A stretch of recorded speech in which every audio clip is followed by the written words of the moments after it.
Ako po si Jenicel, ang DTF operator ng Transfer It Lucena. Ito po ay naggamit ng 6 na araw na may 72 total meters. Ito naman po yung printer head area namin. Ito po ay napalitan ng February 28, 2024.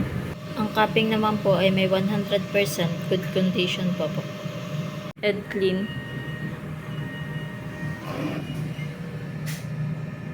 Nasa ng wiper after head clean. Cell test.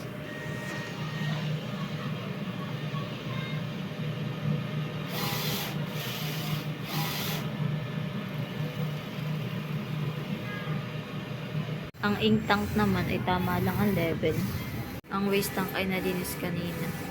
ABR at ground wire. Nandito naman po yung stocks namin ng mga ink at saka powder. Nandito naman po ang used at saka fill.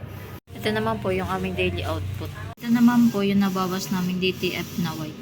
Isang white, isang powder, isang film, isang yellow, at isang cyan. Ito naman po yung maintenance checklist namin. Thank you po.